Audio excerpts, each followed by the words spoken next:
Politicians around the world are trying to gradually reduce the usefulness of cash until they can eradicate it completely.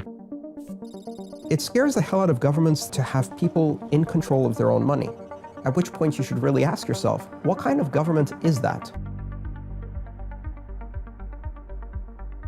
The whole thing about currency is that you don't need to know how it works unless it stops working. And when it stops working, everybody needs to know how it works because your wealth, the future of your children, everything now depends on that. If we go to a future where digital cash is the only form of cash that exists, and I think we're heading in that direction very, very fast. I think within 20 years, people who grow up 20 years from now will never see cash unless they visit a museum. Cashless society. Cashless society. Cashless society. Cashless society. Cashless society. Cashless society. If we go to that future, digital cash, we're at a crossroads because we have to choose between two possibilities. One is digital cash that's run by corporations that act not only as intermediaries in all of our payments, but also act as deputized members of law enforcement for every government and/or intelligence agency and/or dictator who co-opts them to their means. That type of finance takes the worst of surveillance capitalism and the worst of surveillance states, merges them together in this fascist dystopia where every transaction you ever made tells something about your habits, your politics, your associations, your movements, your physical location.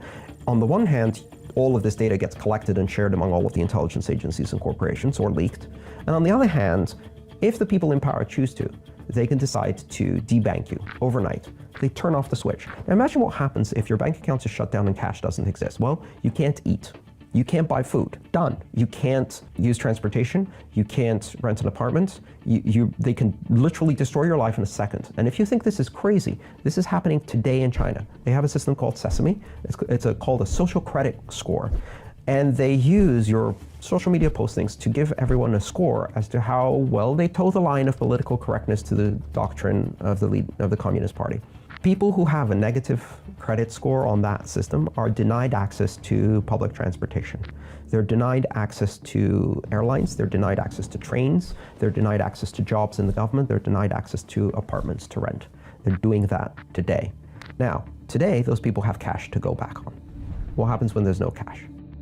If the only people who are allowed to be intermediaries are the large corporations, they will commit the crime. It's like if you want to rob a bank nowadays, the best way to do so is to have a banking license. Then you can rob the entire bank and/or country with complete immunity or impunity. If you rob one person and steal 20 pounds from them, you're going to jail. If you rob 2 million people of their homes and mortgages, right, you're not going to jail. You're getting a 10 million bonus from the bank and you're retiring in peace and quiet in the countryside.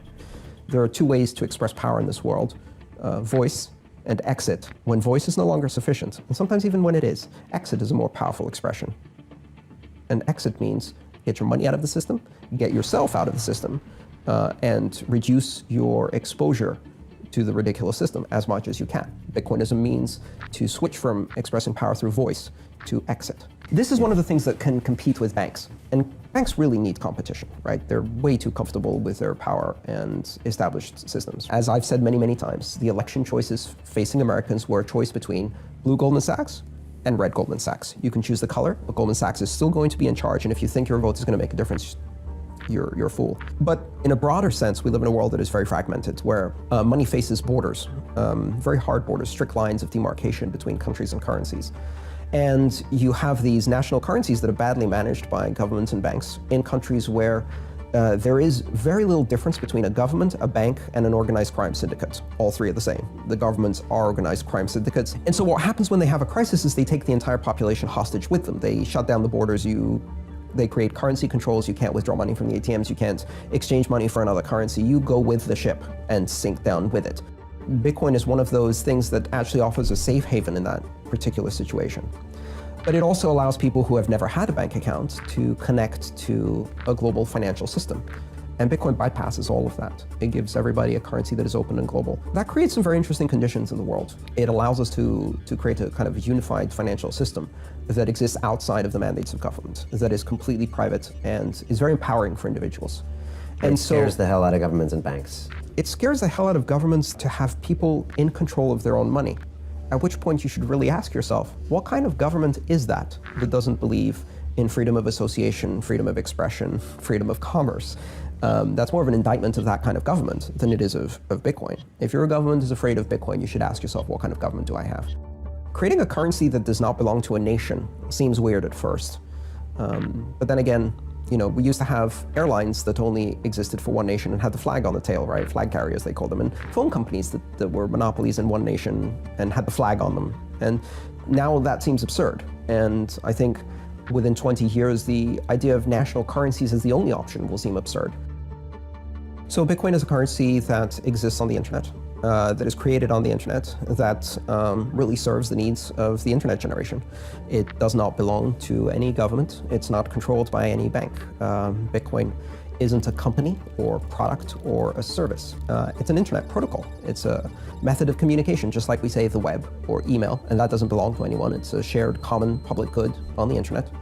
Bitcoin is a digital currency and payment system that is a shared good. And it is controlled collectively by the participants in the network. Founded by David Rockefeller, the Trilateral Commission has been an arm of the globalist deep state since 1973. Last week, at their annual meeting, a speaker who cannot be identified according to Commission rules said that we are now in a period of structural inflation that will last for decades. They said that the free market is over and industry now sets policy.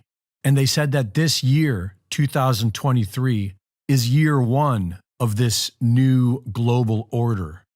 Days later, the Federal Reserve Bank announces a July launch for their new FedNow service, which was first announced in October of 2021. The too big to fail banks and all the large processors are already on board. And so is the U.S. Treasury.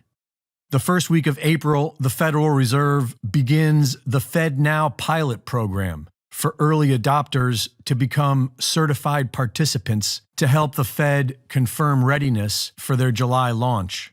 FedNow is an instant payment processing system that seeks to be the base of all digital transactions, acting as an umbrella company to manage all financial payments. This has been shown to be the gateway to a central bank digital currency, CBDC. FedNow is much like the Reserve Bank of India's instant payment system, the Unified Payments Interface, or UPI. UPI has had huge success in converting rural communities into a complete cashless society. According to the International Monetary Fund, UPI democratized the payment system and paved the way for central bank digital currencies. Central bank instant payment processing is also how the Central Bank of Nigeria introduced its CBDC, eNaira.